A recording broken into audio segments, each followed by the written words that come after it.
আসসালামু আলাইকুম সবাইকে।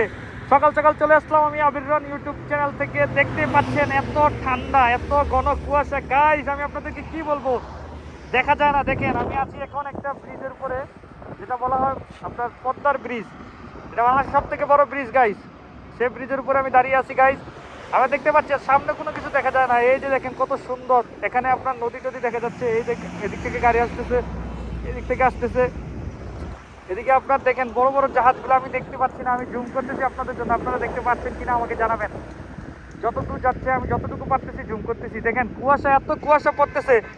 শুধু বাংলাদেশ মোটামুটি এখন ইউরোপ হয়ে গেছে গাইস। বাংলাদেশ মোটামুটি ইউরোপ হয়ে গেছে, এত ঠান্ডা যা বলার মতো। আমি তো কথা বলতে পারতেছি না, লিটারেলি আমি কথা বলতে পারতেছি না গাইস, এত ঠান্ডা। আর আমারও কেমন সর্দি হয়েছে। দেখেন আমি আপনাকে আমার ফ্রন্ট অফ ভিউ থেকে দেখাচ্ছি।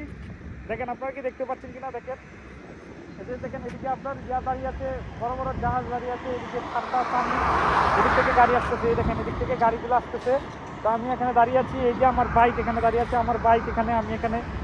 তো আপনারা দেখতে পাচ্ছেন কি আমাকে সেটা বলবেন। এই দেখেন আমি আপনার চতুর্দিকে দেখাচ্ছি। এত কুয়াশা গাইস, লিটারেলি এত কুয়াশা, আমি কিভাবে বলবো, এত কুয়াশা আমি আমার জীবনে দেখি নাই। লিটারেলি বাংলাদেশে অনেক শীত, দেখতে পাচ্ছেন বাংলাদেশে অনেক শীত, প্রচণ্ড শীত। আর ব্রিজটা তো অনেক বড়, আপনারা জানেন। আমি আপনাদেরকে দেখাচ্ছি অনেক বড় ব্রিজ। এখানে আমি দাঁড়িয়ে আছি, এখানে আমার বাইকও দাঁড়িয়ে আছে। এখান থেকে কত সুন্দর দেখা যাচ্ছে। এ দেখেন ওই পাশটা তো দেখাই যাচ্ছে না গাইজ, ওই পাশটা তো